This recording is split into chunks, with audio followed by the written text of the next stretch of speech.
চেন্নাইয়ের M A Chidambaram স্টেডিয়ামে royal Challengers Bengaluru এবং চেন্নাই সুপার কিংসের মধ্যে ইন্ডিয়ান প্রিমিয়ার লিগ 2024-এর উদ্বোধনী ম্যাচ। 2008 সালে মহেন্দ্র সিং ধোনির অধীনে খেলার মাধ্যমে আন্তর্জাতিক কেরিয়ার শুরু করেছিলেন কোহলি। প্রাক্তন অধিনায়কের প্রতি শ্রদ্ধাশীল বিরাট। ধোনির সঙ্গে মাঠ শেয়ার করা ছাড়াও চিপকে আবেগপ্রবণ সমর্থকদের সামনে খেলতে পেরে উচ্ছ্বসিত 35 বছর বয়সী বিরাট কোহলি। উদ্বোধনী ম্যাচের আগে আরসিবি বোল্ড ডায়েরিজকে কোহলি জানিয়েছেন, চেন্নাইয়ের বিরুদ্ধে খেলা অবশ্যই একটি বিশেষ উপলক্ষ, বড় ম্যাচ এবং দক্ষিণী ডার্বি যাকে বলা হয়।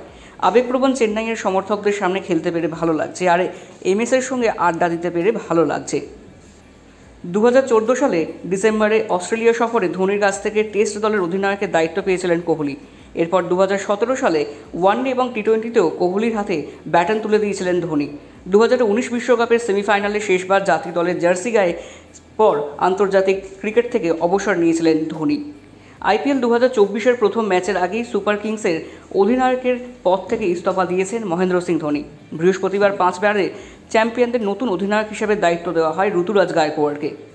সিএসকে এক বিবৃতিতে জানিয়েছে, আইপিএল 2024 শুরু হওয়ার আগে এমএস ধোনি সুপার কিংসের অধিনায়কত্ব ঋতুরাজ গায়কোয়াড়ের হাতে তুলে দিয়েছেন। ঋতুরাজ 2019 সাল থেকে চেন্নাই সুপার কিংসের অবিচ্ছেদ্য অংশ। এই সময়ের মধ্যে আইপিএলে 52টি ম্যাচ খেলেছেন। 5 বার আইপিএল জেতার পাশাপাশি সুপার কিংসকে 2 বার চ্যাম্পিয়ন্স লিগ টি-20 খেতাবও এনে দিয়েছেন মহেন্দ্র সিং ধোনি। ক্রিকেট প্রেমীদের একাংশের কাছে আজকের ম্যাচ ধোনি বনাম কোহলির।